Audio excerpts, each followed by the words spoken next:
Vamos a la palabra y yo te invito a que abras la escritura en el Antiguo Testamento.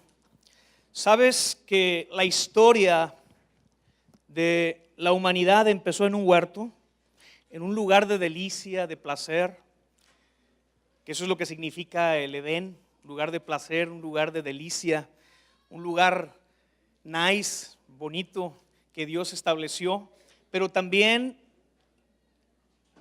al final de la escritura nos habla de que terminaremos en otro Edén. Tú lees Apocalipsis 21, 22, que son los últimos capítulos de la palabra, y te vas a dar cuenta de la tierra nueva y de los cielos nuevos que nuestro Dios va a construir. Porque Él hace todas las cosas nuevas. Dile al que está a tu lado, te va a hacer nuevo. El Señor te está haciendo nuevo, porque Él se complace en hacer todas las cosas nuevas. Cuando nosotros llegamos a Cristo, Él nos da una mentalidad nueva, nos hace nuevas criaturas. Pablo dice, lo viejo ha quedado atrás, ahora somos nuevas criaturas en Cristo Jesús. Y como nuevos, pues tienes un rostro más bonito, una apariencia más bonita, ¿sí? Porque todo lo hace nuevo. Y una característica que había en ese Edén es que había un río. Y ahí lo explica en Génesis capítulo 2. Y lo vemos también ese mismo río en Apocalipsis capítulo 22 al principio, y nos habla de un río. ¿Sabías tú que las grandes naciones, ciudades, se han generado en las orillas de los ríos? Los grandes imperios, por ejemplo, Egipto, a la orilla del río Nilo, y podemos ver varias culturas que han nacido siempre cerca de los ríos, siempre cerca de los lugares donde hay agua, porque es importante y es vital el agua. Yo quiero que vayamos a Ezequiel. Igualmente, esta nueva ciudad, la Jerusalén celestial, hay un río de agua. Y Ezequiel el profeta tiene una visión de este río, de estas aguas. Y en el capítulo 47 empieza a explicar lo que es este río.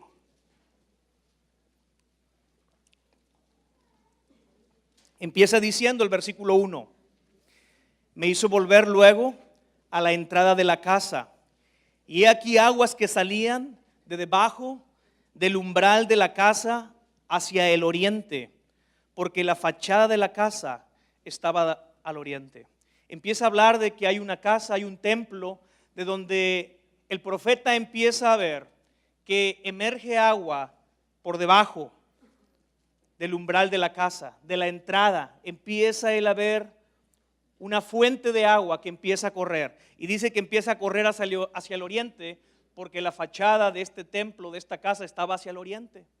Y eso me habla, yo me preguntaba, bueno, ¿y por qué este templo, esta casa estaba orientada hacia el oriente? Bueno, la explicación que yo encontré es de que el sol nace del oriente, ¿no? Y Malaquías me dice en el último capítulo que Cristo es el sol de justicia. Y ese sol sale por el oriente.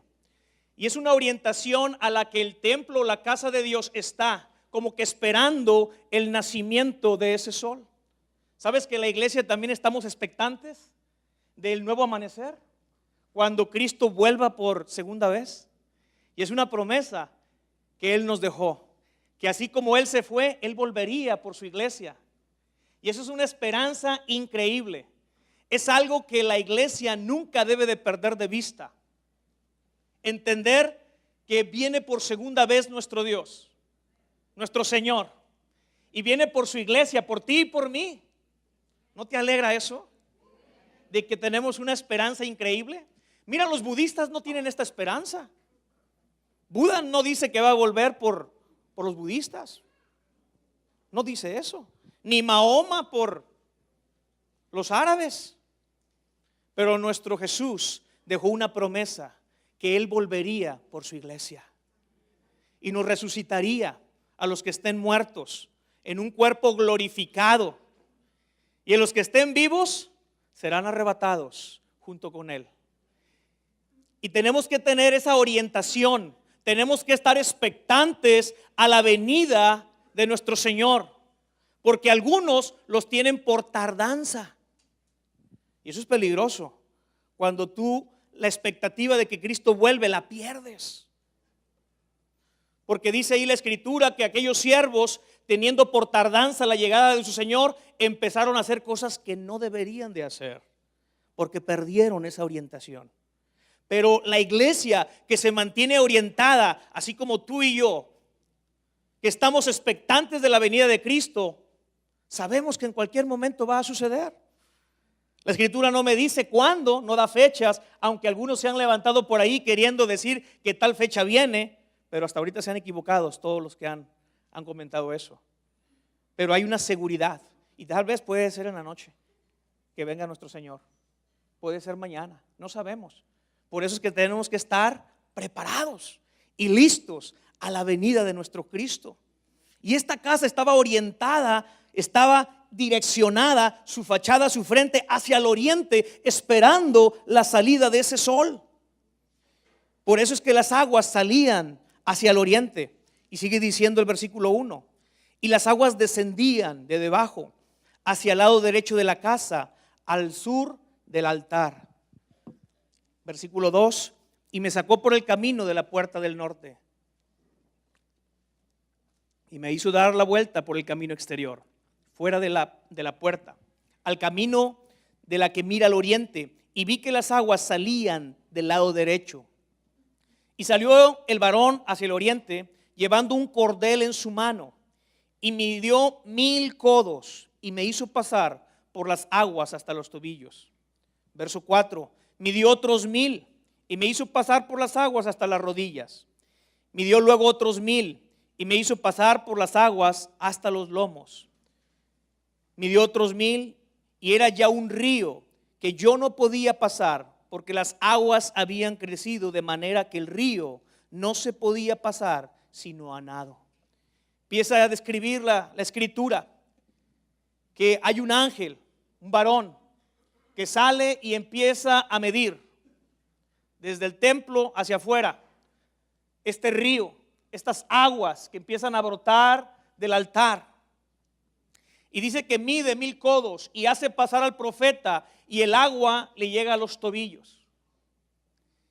Mide otros 1000 codos y dice que ahora el agua es un poco más profundo y empieza a llegarle el agua ahora a las rodillas, y empieza a subir el nivel del agua a partir de que el ángel está midiendo la distancia. Esto me habla de caminar con el Señor. Como decía Jesús, si te hacen caminar 1 milla, camina 2. Cuanto más caminamos con el Señor, hay una mayor revelación de la palabra. Esta agua que sale del umbral es la palabra de Dios, pero también es el Espíritu. A mí me gustó mucho algo que Alan explicaba el miércoles, que me gustaría repetir, porque es importante. Cuando Nicodemo llega con Jesús y se presenta ahí con el maestro, Jesús le dice que es necesario, para entrar en el reino de Dios, nacer de nuevo, de agua. Pero no se refiere a las aguas del bautismo, sino a las aguas de la palabra. Que la palabra tiene que entrar en la vida de las personas y limpiarnos y renovarnos. Y es a través de su Espíritu Santo y de la palabra que el hombre es restaurado a la relación con su Dios y a vivir en su reino. Y aquí vemos también este simbolismo. Algunos intérpretes de la Escritura han preguntado si esta visión de Ezequiel es literal o es figurada. Mas sin embargo, lo que sí entendemos es que está cargada de un simbolismo increíble y muy rico para nosotros. Y esta agua que empieza a fluir desde ese templo es la palabra de Dios y es su Espíritu Santo.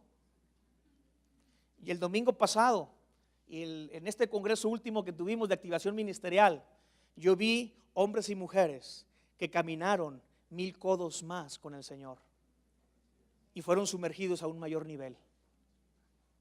¿Quiénes recibieron esa bendición, ese milagro, esa sanidad domingo pasado? Fue increíble. Fue increíble este último congreso. Y yo puedo ver cómo los congresos que se están haciendo cada vez es como caminar 1000 codos más con el ángel del Señor. Y conforme nos vamos metiendo más con el Señor, nos va metiendo más a esos niveles de profundidad. Pero déjame decirte una cosa, ahorita todavía estamos pasando, yo creo que el agua apenas nos está llegando a la rodilla.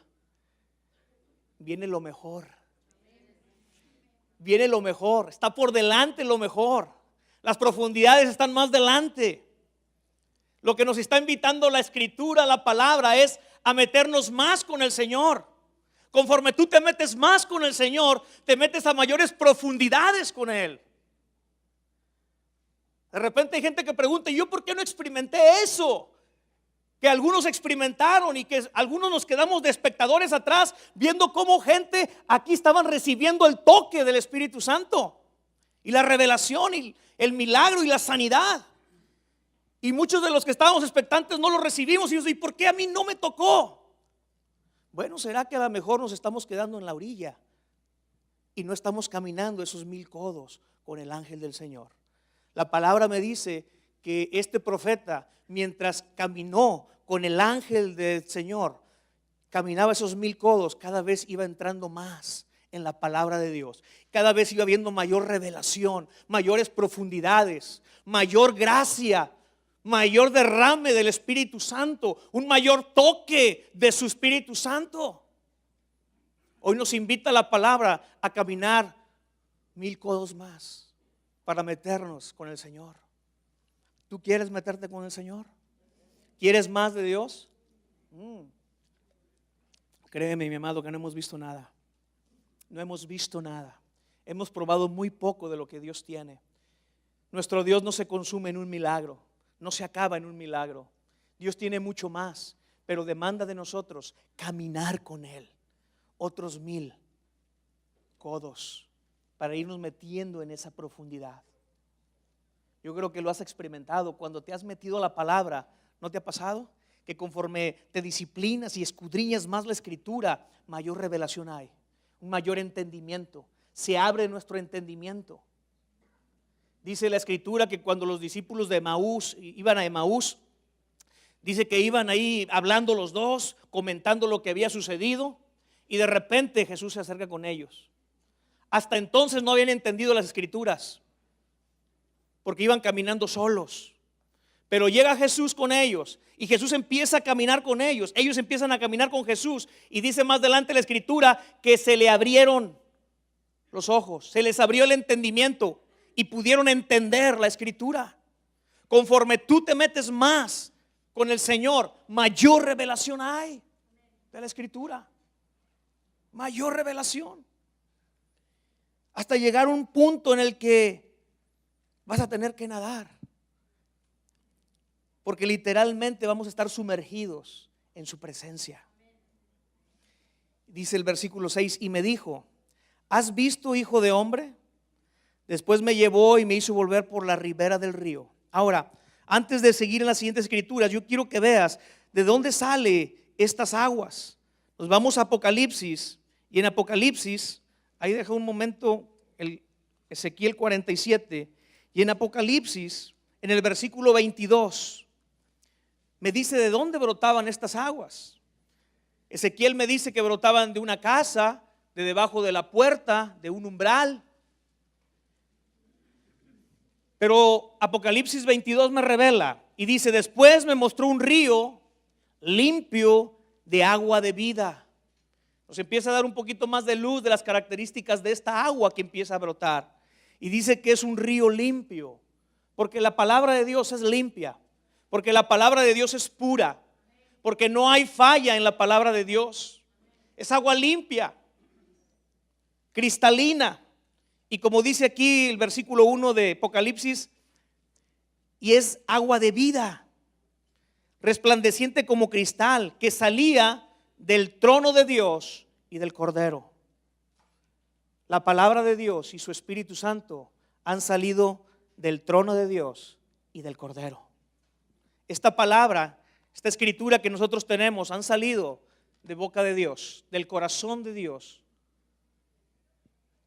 y de Jesús. Muchos han querido desacreditar la palabra, diciendo que esto es algo que hicieron los hombres. Los hombres solamente fueron la pluma que Dios utilizó para escribir este libro. No hay otro libro en el mundo que se le compare. No hay otro libro que tenga las características que tiene este libro. Todos los demás libros son letra. Este libro es espíritu. Porque la letra mata, mas el espíritu vivifica. Esto es una palabra que tiene vida. Por eso dice que el Apocalipsis 22 es agua viva. Porque tiene vida. Y lo que tiene vida engendra vida. Por eso cuando la palabra entra en nosotros, como está viva, en nosotros engendra vida. Es un libro especial que ha nacido, que sale del trono de Dios y del Cordero. Porque el Padre y el Hijo son uno mismo. Jesús dijo: yo y el Padre uno solo somos. Por eso es que la Escritura sale, y el Espíritu Santo también es uno con ellos. Dios Padre, Hijo y Espíritu Santo. Y dice el versículo 7, volviendo a Ezequiel 47, dice: y volviendo yo, empieza el profeta a volver al templo junto con el ángel. Y ahora vuelven al templo por la orilla del río. Y dice el profeta: y volviendo yo, vi que en la ribera del río había muchísimos árboles a uno y otro lado. Y me dijo: estas aguas salen a la región del oriente y descenderán al Arabá. El Arabá es una tierra desértica, árida, sin agua, al sur de Israel. Es simbólico este Arabá. Habla de una tierra o de un valle que es estéril. Cuando tú y yo venimos al Señor, somos como esta tierra. Antes de estar en el Señor, éramos como este Arabá. El mundo es Arabá. El mundo sin Cristo es Arabá. Es tierra estéril, tierra seca. Son valles infértiles donde no crece nada porque no hay agua. Tan secos. Y así estábamos tú y yo antes de venir a Cristo. Por eso dice aquí la Escritura que estas aguas salían del oriente y corrían y descendían al Arabá. Tuvo que descender el Verbo al Arabá. Tuvo que descender Cristo al Arabá. Y gloria a Él, porque hace 2000 años Él descendió como el agua viva para darnos de beber a ti y a mí. Porque Él vio la tierra desierta, infértil, y descendió al Arabá y entrará en el mar. Después del Arabá, si tú le sigues más hacia el sur, geográficamente te vas a encontrar con el mar Muerto. Y lo que me está diciendo aquí la Escritura es que estos ríos de agua empieza a entrar al Arabá para fertilizarlo. Lo que es seco lo empieza a reverdecer. Lo que es estéril ahora va a empezar a dar, a crear, a producir. Pero no se queda allí, sino que inclusive llega hasta el mar Muerto. ¿Y sabes qué es lo que va a pasar en el mar Muerto cuando las aguas vivas entre? Le va a producir vida. Y lo muerto resucitará. Jesús dijo: yo soy la resurrección y la vida. Y tú y yo ahora tenemos vida. Éramos ese mar muerto. Estábamos muertos en nuestros delitos y pecados. Pero entró esa agua viva y nos levantó. Y entradas en el mar recibirían sanidad las aguas. Tú y yo hemos sido sanados. La iglesia es una iglesia sanada por estas aguas. Y las aguas siguen fluyendo para seguirnos sanando. Y lo vivimos en este último congreso. Cómo esas aguas eran derramadas, eran cascadas de la gloria de Dios cayendo y sanando a todos. Sanando las emociones, sanando las enfermedades físicas, las enfermedades del alma, las enfermedades mentales. Y hay testimonios de mucha gente que fueron sanadas, porque esas aguas están brotando, siguen corriendo, siguen saliendo del trono de Dios y del Cordero. Y dice el versículo 9: y toda alma viviente que nadare, dice ahí la escritura, y toda alma viviente que nadare por donde quiera que entrar en estos ríos vivirá. Y tú dices, a ver, espérame tantito, porque aquí hay como que una contradicción. Dices tú, almas vivientes que nadaren en ese río vivirá. Pues si ya estás diciendo que están vivas, porque estás diciendo almas vivientes, ¿cómo que algo que está vivo va a volver a vivir? Como que es paradójico, pero no es así.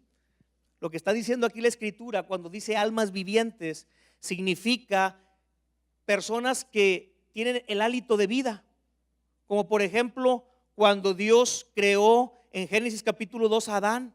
Dice que lo agarró del polvo, lo formó y sopló sobre su nariz aliento de vida, y fue el hombre un ser viviente, un ser vivo, una criatura, como todas las criaturas que hay en el mundo, que Dios les ha dado vida, pero es un hálito de vida como el que tienen los animales, un hálito de vida. La palabra alma realmente es la palabra nefesh en hebreo, que también significa muerto. O sea, podemos traducirlo como que muertos vivientes, como zombies. Dice, los muertos vivientes o zombies que nadaren por donde quiera que entrar en estos ríos vivirán. Wow. Así anda el mundo, como nuestras almas vivientes, como muertos vivientes.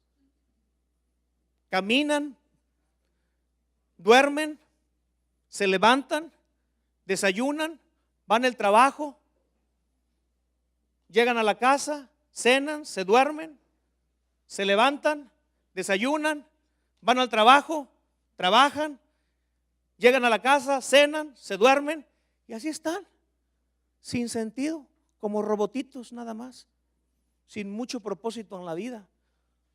O a lo mejor el propósito es amasar dinero, hacer una casa, hacer un carrito, como muertos vivientes. Mas sin embargo, la promesa de la palabra en el versículo 9 es que toda alma viviente que nadare por donde quiera que entrar en estos dos ríos vivirá. ¿Conoces muertos vivientes? ¿Tienes familiares muertos vivientes? Tenemos que ir por ellos. Y si no quieren nadar, empújalos, aviéntalos al agua. ¿Sabes cómo aprenden los niños chiquitos a nadar?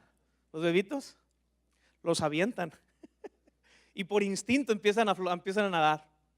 Aviéntalos al agua, no se van a ahogar, los vas a salvar. Empújalos. La iglesia está llamada a traer a esas almas vivientes y meterlos al río de la palabra, al río del Espíritu Santo, para que vivan. Aquí es al revés de los salvavidas, ¿no? Los salvavidas están para sacar a la gente que se está ahogando. Aquí es al revés, nosotros somos salvavidas, pero es al revés, ahora nosotros los metemos, no los sacamos. El problema es que están secos y necesitan vida, y nosotros tenemos que empujarlos a que entren a esos ríos para que vivan. Amén. ¿Quieres ser salvavidas de la palabra? Amén. A eso hemos sido llamados. Tú tienes vida ahora, nosotros podemos. Dice, y habrá muchísimos peces por haber entrado allá estas aguas, y recibirán sanidad, y vivirá todo lo que entrare en este río. Vivirá todo lo que entrare. Muy bien. Versículo 12 dice, y junto al río, en la ribera, a uno y otro lado, crecerá toda clase de árboles frutales. Todo lo demás fue nada más una introducción. Este es el tema. Y dice el versículo 12, y ahí me voy a detener un poquito, y junto al río, en la ribera, a uno y otro lado, crecerá toda clase de árboles frutales. ¿Sabes que tú y yo somos árboles? Somos árboles. Todos los hombres son árboles. Son palos secos, decía el pastor. Pero cuando Cristo murió, ¿sobre qué murió? Sobre un árbol, sobre un madero, sobre un palo, sobre una cruz, que nació de un árbol. Y su sangre, al derramarla en la cruz, fue la savia que necesitaba ese palo seco para que tuviera vida. Ese árbol muerto engendró vida cuando la sangre de Cristo entró. Igual tú y yo somos ese palo, y cuando Cristo murió y cuando nosotros lo recibimos en nuestro corazón, esa sangre nos vivificó y ahora somos árboles. Dice el Salmo, el capítulo 1, bienaventurado el varón. Así dice, ¿no? Vamos para que veas, porque tiene relación con esta escritura que estamos leyendo. Cuando dice allí el salmista, bienaventurado, lanza una bienaventuranza. Lo que significa es dichoso, feliz, sumamente feliz, el varón que no anduvo en consejo de malos, ni estuvo en camino de pecadores, ni en silla de escarnecedores se ha sentado. Y luego dice, sino que en la ley de Jehová está su delicia, y en su ley medita. Nada más los domingos cuando viene Amistad de Monterrey. Los miércoles cuando el pastor da la enseñanza del libro de Esther que está dando, y ya por cierto ya se va a acabar. No, dice aquí que medita en su ley de día y de noche. Será como árbol plantado. Cuando dice ahí plantado, en hebreo es la palabra trasplantado. Mira qué interesante. Porque tú y yo éramos árboles que nacimos en un desierto. Pero por la gracia de Dios fuimos arrancados de ese desierto y trasplantados, traspuestos ahora en la riviera de un río de vida. Y eso es lo que Dios hace. Ese es el milagro que Dios hace. Los árboles secos que están en los desiertos los trasplanta y los pone a la orilla de su río. ¿Sabes cuáles son las características de los árboles o de las plantas en el desierto? Son chaparros espinosos. Y hay muchos allá afuera. Chaparros espinosos. Te las acercas y te pican, te pinchan. ¿Sí? Mas sin embargo, ¿cómo son los árboles en la ribera del río? Son los más grandes, los más altos, los más fuertes, los más increíbles, porque están en la ribera del río. Y dice aquí, serán como árbol plantado junto a corrientes de agua, que da su fruto en su tiempo y su hoja no cae, y todo lo que hace prosperará. Son árboles frutales. La palabra frutales es la palabra en hebreo que significa comestibles. Tú y yo hemos sido llamados a ser árboles que demos fruto comestible. ¿Sabes tú que hay árboles frutales pero sus frutos no son comestibles? ¿Conoces los naranjos? ¿Sí? Hay naranjos que su naranja es buena, es dulce y es comestible. Pero hay otros naranjos que el naranjo que dan es agrio. Y dicen, nadie los quiere, es ácido. ¿Sí? No solamente somos llamados a dar fruto, sino que el fruto que tú y yo tenemos que dar tiene que ser comestible. O sea, que se pueda comer. Ahora, la pregunta es, ¿y a qué fruto nos estamos refiriendo?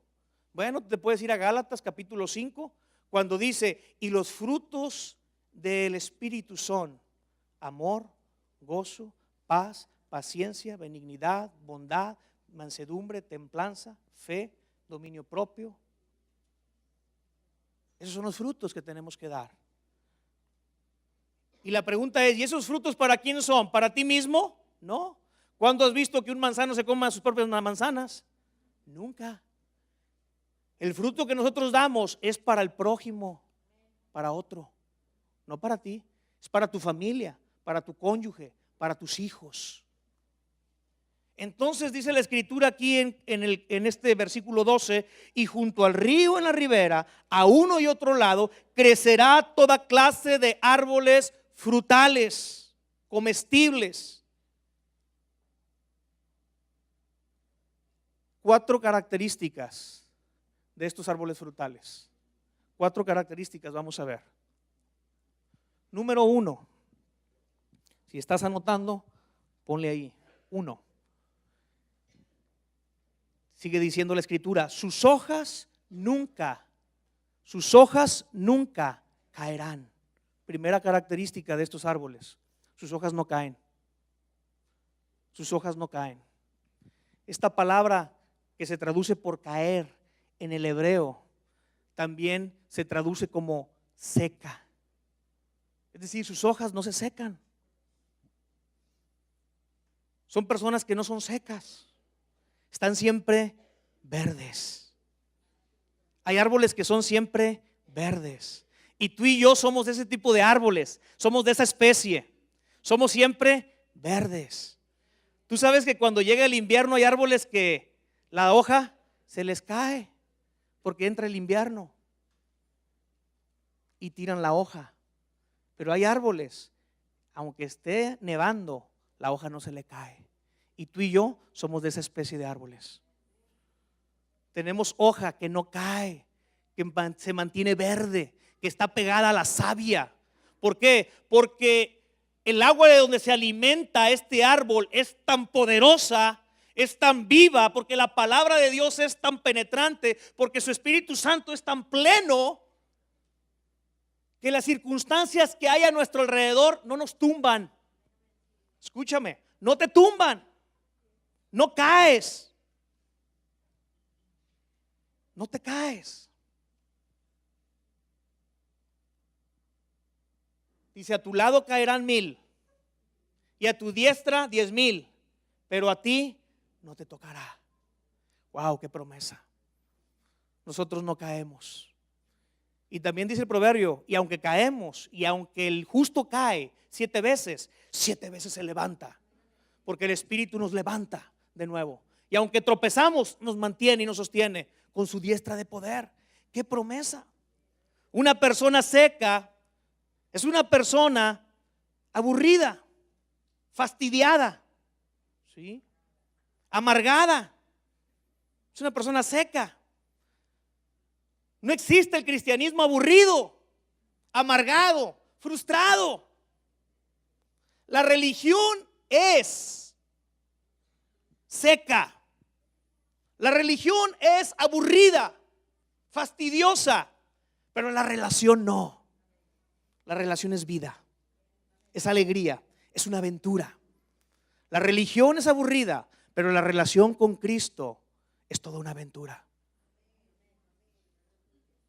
Pedro siendo un pescador, imagínate su profesión, pescar. Yo no sé cuánto les gusta aquí la pesca, levanten mano. A ver, yo sé que los varones somos, no, hermano, yo soy también pescador de corazón, me encanta. Imagínate Pedro, que era su vida, era lo que se mantenía. Yo creo que pues le fascinaba la pesca.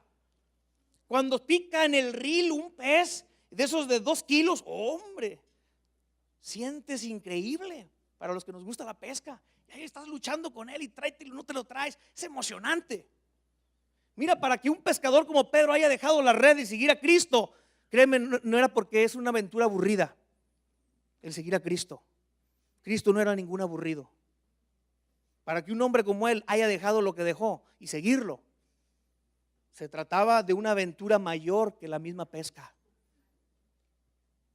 Para que Mateo haya dejado la lana, ¿tú crees que si Cristo hubiera sido aburrido, seco, fastidioso, Mateo hubiera dejado la lana? No, hombre. Pero si dejó la chequera y la lana es porque Cristo vio algo increíble. Vio un árbol que su hoja no cae, que no es seca.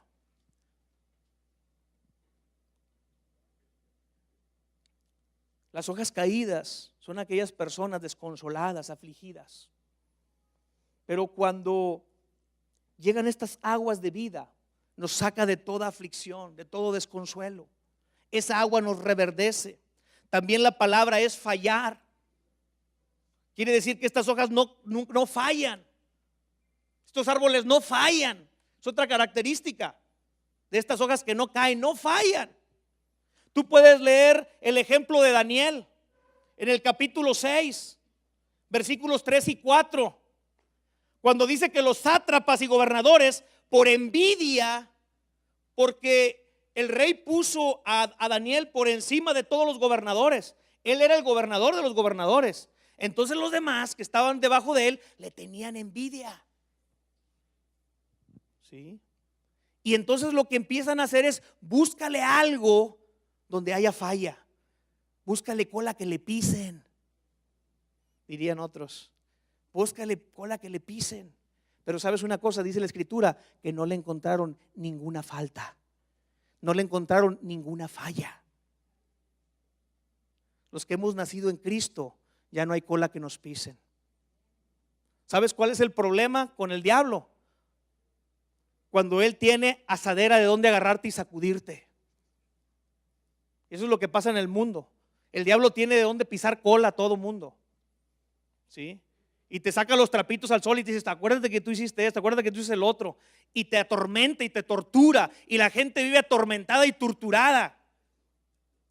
Porque el diablo repetidamente les recuerda las cosas que han hecho. Pero cuando venimos en Cristo, todo eso se cancela. Y ya no tiene el enemigo nada que echarte en cara, porque nueva criatura eres, sin cola que le pisen. Gloria a Dios por eso. También la palabra es desmayar. Son hojas que no desmayan, no se desmayan. Isaías 41, fíjate lo que dice rápidamente.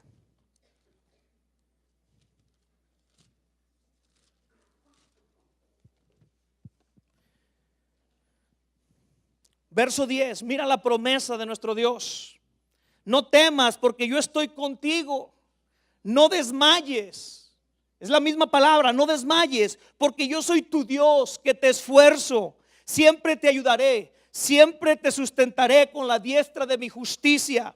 He aquí que todos los que se enojan contra ti serán avergonzados y confundidos, serán como nada y perecerán los que contienden contigo. Buscarás a los que tienen contienda contigo y no los hallarás. Serán como nada y como cosa que no es aquellos que te hacen la guerra, porque yo Jehová soy tu Dios, quien te sostiene de tu mano derecha y te dice, no temas, yo te ayudo. Gloria a Dios, qué promesa. ¿Cómo se va a caer esa hoja? ¿Cómo va a desmayar esa hoja? Si está junto a este tipo de corrientes de agua, si está junto a estas promesas, ¿quién contra ti si Dios es por ti? ¿Quién contra nosotros si Dios es por nosotros?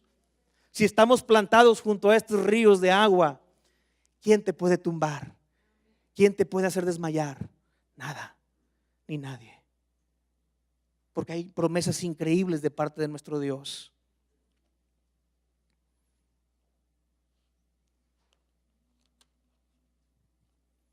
Segunda de Pedro menciona algo que es importante recordar el día de hoy.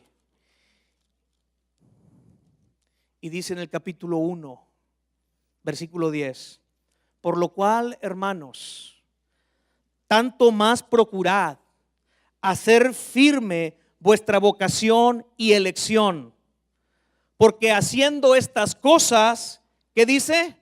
No caeréis jamás. ¿Qué cosas?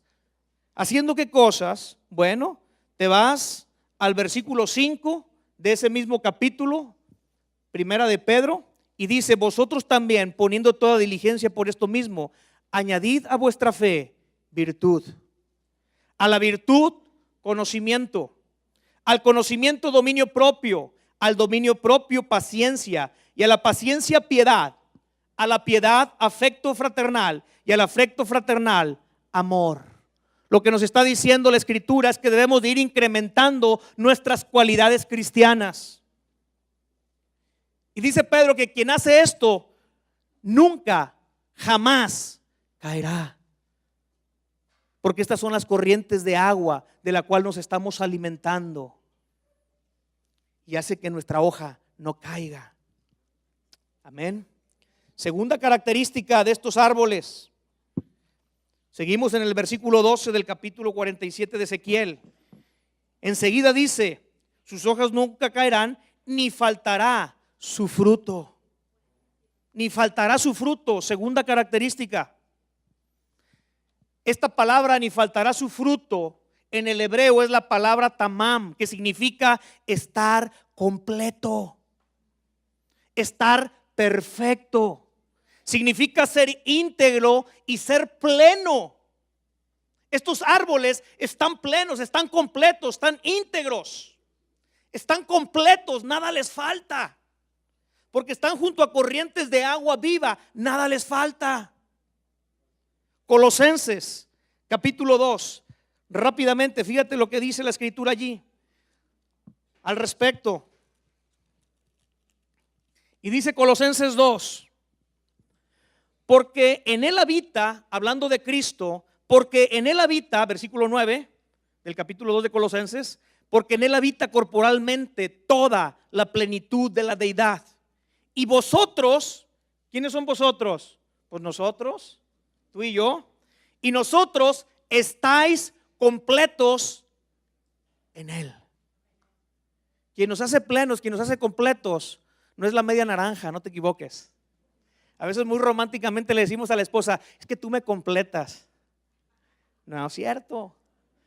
Eso nada más nos lo enseñó Hollywood para enamorar a la esposa. La realidad de las cosas es que nada nos hace completos en esta vida, nada. Es solamente Cristo en nosotros.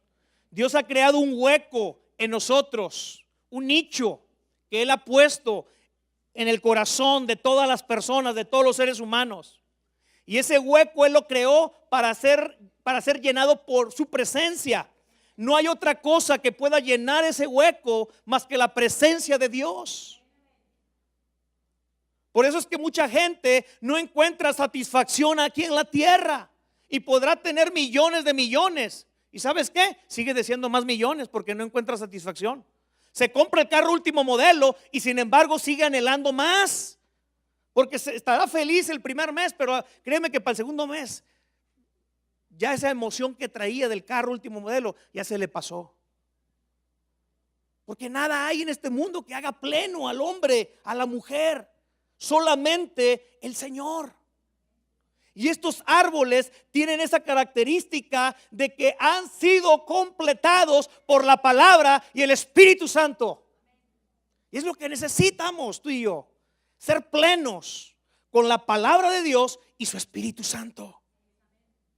El hombre y la mujer que tienen la palabra de Dios y el Espíritu Santo es una persona completa. Así no tenga ni un peso.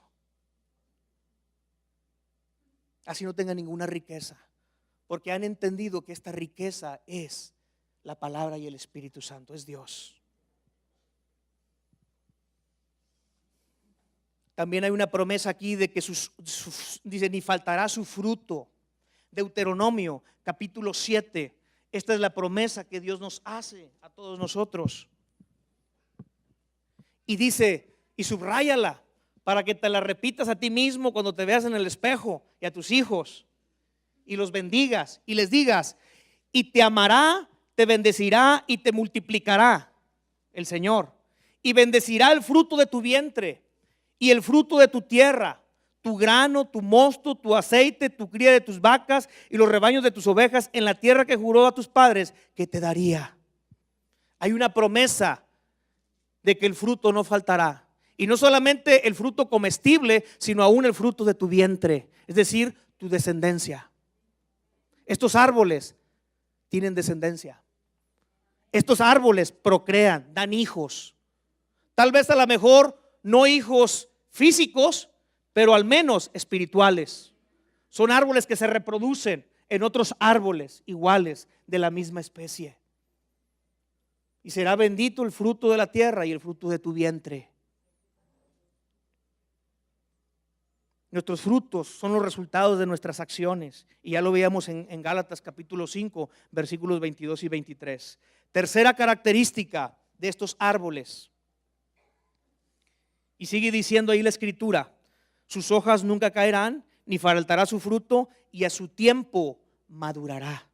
Tercera característica de estos árboles, que son árboles maduros. La palabra en el hebreo original es la palabra dar a luz. Literalmente significa reventar el vientre, como cuando una mujer da a luz, ¿no? Hay 5 características dentro de la madurez de un discípulo de Jesús. Número 1, Primera de Corintios, capítulo 13, verso 11. Esta primera característica de esa madurez,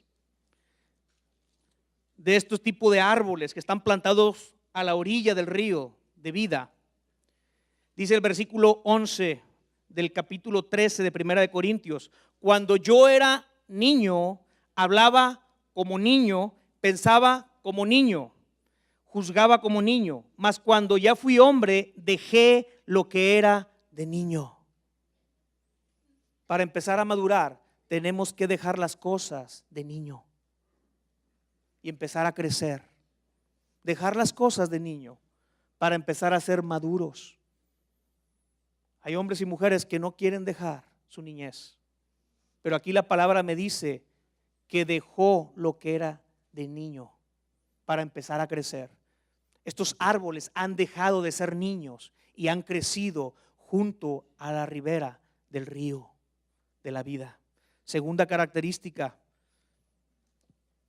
en esa misma carta de Pablo a los Corintios, en el capítulo 14, verso 20, dice: hermanos, no seas niño en el modo de pensar, sino sed niños en la malicia, pero maduros en el modo de pensar. Tenemos que cultivar el entendimiento. Es a lo que se refiere el apóstol. Una persona madura es alguien que está cultivando su entendimiento, es decir, se está renovando. Un niño se conforma a lo que hay. Un niño se conforma a este siglo. Un niño se conforma a las comodidades. Mas sin embargo, el que se está renovando, el que se está ejercitando, está cultivando su entendimiento. Y dice Romanos capítulo 12, versículo 2, que no nos conformemos a este siglo, sino que nos transformemos a través de la renovación de nuestro entendimiento, porque solamente el que tiene una mente madura puede llegar a conocer la voluntad de Dios, la cual es buena, agradable y perfecta. 3 características. Pero solamente una mente madura puede llegar a comprender la voluntad de Dios. Por eso nos dice Romanos 12:2 que tenemos que renovarnos, cultivar nuestro entendimiento. Tercera característica de la madurez, Efesios en el capítulo 4, versículos 13 y 15, dice: hasta que todos lleguemos a la unidad de la fe y del conocimiento del Hijo de Dios, a un varón perfecto, a la medida de la estatura de la plenitud de Cristo, para que ya no seamos niños fluctuantes, llevados por doquiera de todo viento de doctrina, por estratagemas de hombres que para engañar emplean con astucia las artimañas del error, sino que siguiendo la verdad en amor, crezcamos en todo en aquel que es la cabeza, esto es, en Cristo. El que es maduro se esfuerza diariamente en ser cada vez más como Cristo. Romanos capítulo 8, versículo 29. Ahí tú puedes encontrar el propósito de Dios para tu vida. Muchos que se preguntan: ¿y cuál es el propósito de Dios para mi vida? Romanos 8, 29. Romanos 8, 29. Donde dice que Él nos predestinó para ser hechos a su imagen, a la imagen de su Hijo, para que Él sea el primogénito entre muchos hermanos. La chamba de Dios es transformarte a imagen y semejanza de su Hijo. Y el que es maduro entiende que ese es el propósito de Dios para su vida, y entonces se mete en ese propósito. Si ese es el propósito de mi Padre, entonces yo entiendo que debo de trabajar en mi vida diariamente para ayudar, para meterme en esa corriente donde seré transformado y llegar a la estatura del varón perfecto, como dice Efesios. Eso habla de madurez.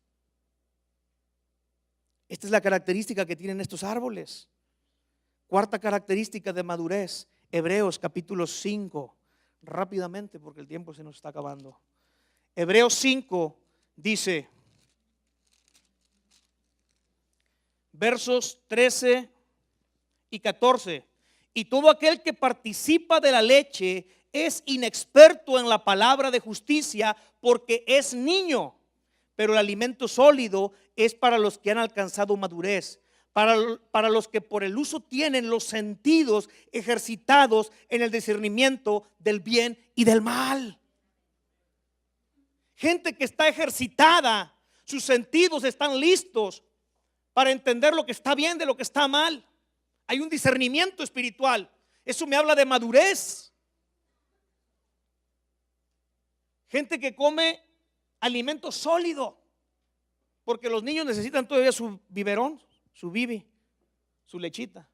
Pero sin embargo, una característica es de que estos maduros participan de las verdades más profundas del evangelio, porque tienen ya dientitos para masticar. Tú les abres la boca y le ves la muela del juicio. Dices, este ya está maduro. Así es una característica. Ya tiene dientes para masticar los bistecs de pulgada. Imagínate un ribeye de esos de pulgada y media, así. Ya no le sigo, porque luego nos da más hambre. Última característica de esta madurez, la leemos en Primera de Juan, capítulo 2 y versículo 14. Dice, os he escrito a vosotros padres porque habéis conocido al que es desde el principio. Os he escrito a vosotros jóvenes porque sois fuertes y la palabra de Dios permanece en vosotros y habéis vencido al maligno. Una característica de la madurez es de aquellos que vencen al maligno, vencen la tentación, no ceden ante la tentación. Han forjado un carácter tan firme que aunque estén en ayunas y les pongan una hamburguesa del Carl Jr. así, no la agarran. Son firmes en su carácter. Eso me habla de madurez. ¿Sí? Estos árboles, como dice aquí Ezequiel 47, a su tiempo madurarán. Son maduros. Y última característica de estos árboles, dice, a su tiempo madurarán porque sus aguas salen del santuario y su fruto será para comer. Ya dijimos, son comestibles. Y la última característica, y su hoja es para medicina. Cuarta característica de estos árboles, su hoja es para medicina. Estos árboles están ahí a la orilla del río y sus hojas son para sanar a las naciones. Dice Apocalipsis capítulo 22. Tú y yo hemos sido llamados a sanar un mundo enfermo. Se requiere del remedio allá afuera y el remedio eres tú. Tú eres ese árbol plantado junto a corrientes de agua. Tú eres ese árbol frondoso y grande donde muchos vendrán a cobijarse del sol bajo tu sombra. Tú eres ese árbol que da frutos, como dice Apocalipsis 22, frutos cada mes, los 12 meses del año. Y esos frutos son para alimentar a los hambrientos. Tú eres ese árbol donde los aves harán nidos en ti. Tienes que creerlo. Tenemos que creerlo, que la iglesia somos esos árboles plantados junto a corrientes de agua para ayudar al mundo, para sanar un mundo enfermo, para sanar un mundo enfermo. Amén. Amén. Pues esas son las 4 características de estos árboles. ¿Cómo andas en estas características? ¿Cómo está tu fruto el día de hoy? ¿Está faltando? ¿O eres abundante en el fruto? ¿Cómo andas en el amor? ¿Cómo andas en el gozo? ¿Cómo andas en la paz? ¿Cómo andas en la paciencia? ¿Cómo es tu benignidad el día de hoy? ¿Cómo es tu mansedumbre? ¿Cómo está tu fe? ¿Tu templanza? ¿Tu dominio propio? ¿Cómo están? ¿Cómo estamos en cuanto a esos frutos? ¿Nos estamos cayendo? ¿Estamos desfalleciendo? ¿Nos estamos secando? ¿Cómo estamos? Yo te invito a ponernos de pie para terminar con una oración. Y hagamos una reflexión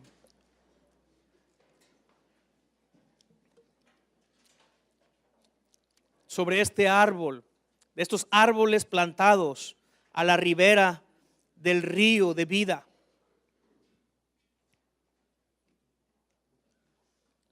Árboles que su hoja no cae, que no les falta fruto, que han madurado y que sus hojas son para medicina. Cierra tus ojos ahí un momento y medita un poco sobre cómo estamos, cómo está tu vida ahorita. ¿Se está cayendo las hojas de tu árbol? ¿Estás desmayando en alguna área de tu vida? ¿Se está desmoronando algo en tu vida? Pues aquí el día de hoy están las corrientes de agua. Aquí está el Espíritu Santo y aquí está su palabra. Para que tu hoja no caiga, para sostenerte. Dice en otra parte de la Escritura que Él mandará a sus ángeles para que tu pie no tropiece, para sostenerte. Y aquí está Jesús y aquí está su Espíritu Santo para sostenerte el día de hoy. Tal vez llegaste este domingo cayéndote, a punto de aventar la toalla en alguna situación de tu vida, tal vez familiar, tal vez económica o laboral, no sé. Tal vez en alguna área de tu vida estabas por aventar la toalla, diciendo: Señor, ya no puedo más, ya no puedo más. Tal vez esa fue tu oración en la semana: Señor, ya no aguanto más esta situación, estoy por doblarme, estoy por renunciar, ayúdame, Señor. Y el Señor ha escuchado tu clamor y te dice: hoy te mando el agua de vida para levantarte, para esforzarte. Nunca te abandonaré, nunca te dejaré, siempre te sostendré con la diestra de mi poder. Y afiánzate, agárrate de esa palabra y de esa promesa, porque está pasando sus corrientes de agua esta mañana, esta tarde, para fortalecerte, para que vengan sobre ti nuevas fuerzas. Los jóvenes se cansarán, los jóvenes caerán, pero nuevas fuerzas tiene el Señor para ti, para tu vida. Y hoy quiere reforzarte, y hoy quiere vigorizarte. Y recibe ese vigor del Espíritu Santo. Abre tu corazón y deja que esas aguas entren en tu vida. Que no caiga tu hoja. Tal vez te ha faltado el fruto. Tal vez has perdido la paciencia en tu familia, con tu esposo, tu esposa o tus hijos. Tal vez te ha faltado amor. Tal vez te ha faltado benignidad, compasión por los perdidos, por el necesitado. Tal vez hemos sido mezquinos en alguna área de nuestra vida.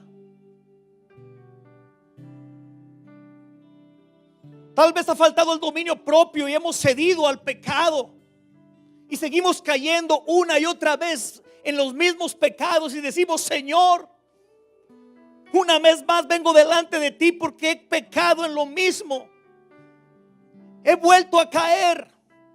He vuelto a caer en drogas. He vuelto a caer en pornografía. He vuelto a caer en lujuria, en fornicación o adulterio. He vuelto a caer porque está faltando el fruto del dominio propio. Pero hoy está aquí el Señor para que des ese fruto, para que abundes en fruto. Hoy está aquí su Espíritu Santo. Solamente tienes que clamar a Él, decirle: ven, ven Espíritu Santo, ven a mi vida, fortaléceme. Ya no quiero, Señor, no dar fruto. Quiero ser un árbol frondoso. Quiero ser un árbol fructífero. Dar fruto que sea comestible. Fruto para mi relación matrimonial, para mi cónyuge. Fruto para mis hijos. Fruto para mi prójimo, para mis padres, mis hermanos. Porque aquí están las corrientes de agua para que no escasee el fruto en tu casa. Tal vez ha escaseado el dinero en tu casa. Tal vez tu economía se ha visto empobrecida.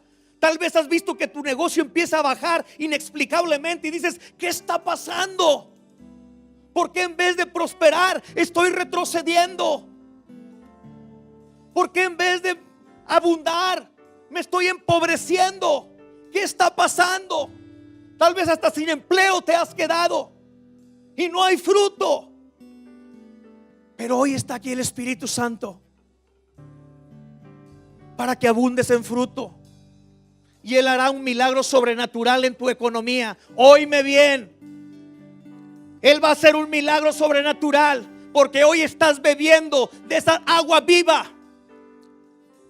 Y tú darás testimonio de los milagros que hará el Espíritu Santo en los próximos días.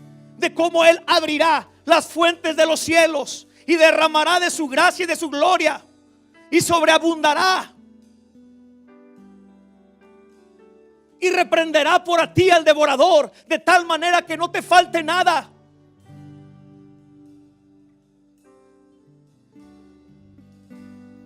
Tal vez ha pasado que ya tienes años en el cristianismo y no has crecido y has sentido que te has estancado y te has preguntado: ¿por qué no crezco? ¿Por qué no avanzo más? ¿Qué está pasando, Señor? He llegado a un estancamiento, he llegado a un punto donde ya no recibo más, donde ya no, mis oraciones siento que ya no cruzan del techo. ¿Qué está pasando, Señor? He perdido el primer amor. He perdido el amor por leer tu palabra. He perdido el deleite de meterme en tu presencia en oración. ¿Qué está pasando, Señor? Me he quedado chaparro, enano. No he crecido, no he madurado. Sigo siendo un niño todavía. Ayúdame a madurar. Y hoy está el Espíritu Santo para hacerte crecer, para levantarte. Él no quiere verte estancado. Él no quiere ver una iglesia estancada espiritualmente. Él no quiere ver una iglesia chaparra. Él ha proporcionado su agua viva para hacernos crecer. Estamos plantados junto a corrientes de agua viva y los árboles más grandes allí se dan. Tú vas a empezar a crecer. Va a empezar a crecer en ti un mayor hambre, una mayor sed por las cosas de Dios. Yo lo declaro en esta tarde, que viene un hambre y una sed por el conocimiento de Dios sobre tu vida. Viene un hambre y una sed por conocer más de Él. Viene un hambre y un deseo mayor por meterte más con tu Dios. Se acaba todo conformismo el día de hoy. Se acaba todo conformismo. Tú vas a probar más de Dios en los próximos tiempos. Tú vas a probar de su gloria. Te sorprenderás de lo que Dios hará, porque Él pone el querer como el hacer. Y hoy va a estar derramando ese querer como hacer en tu vida para meterte más profundamente con Él. Y tú y yo seremos levantados para hacer medicina para tu familia. Tú has visto los problemas en tu casa. Tú has visto los problemas con tu familia, con aquellos que son inconversos. Tú los ves enfermos. Tú los ves que están abatidos. Tú ves a tus vecinos enfermos, leprosos. Tú ves a tus compañeros de trabajo enfermos y leprosos. Pero Dios hoy te levanta como medicina para ellos.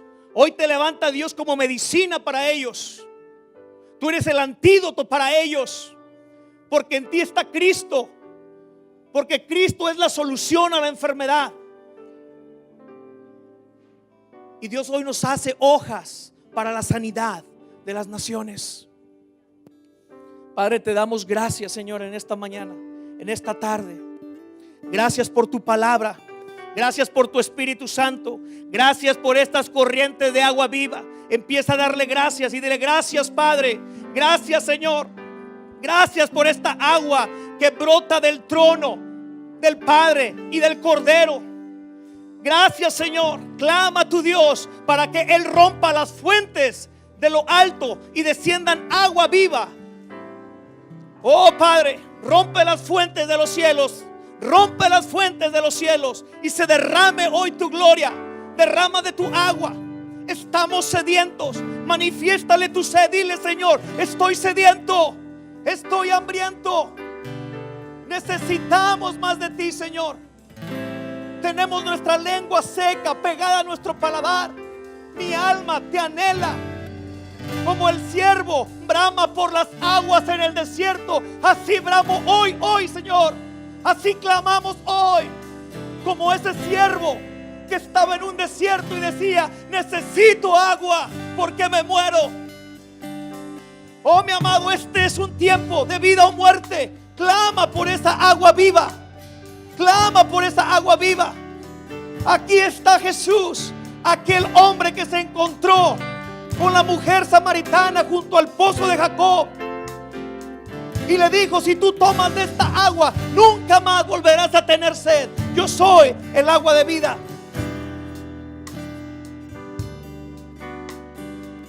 Aquí está el que es el agua de vida. Aquí está el que es el agua de vida. Padre, gracias, Señor. Gracias por los milagros que tú harás en nuestras vidas. Gracias por el fruto que empezaremos a ver. Gracias, Señor, porque nos darás fuerzas en medio de la dificultad y nuestra hoja no caerá. Gracias, Señor, porque veremos la victoria donde están los gigantes delante. Veremos a Goliat a caer en el nombre de Cristo Jesús. Veremos, Señor, cómo tú sanas nuestra economía. Veremos cómo tú sanas, Señor, las relaciones de nuestra familia. Veremos tu gloria porque estamos plantados junto a corrientes de agua. En el nombre de Jesús. En el nombre de Jesús. En el nombre de Jesús. Amén.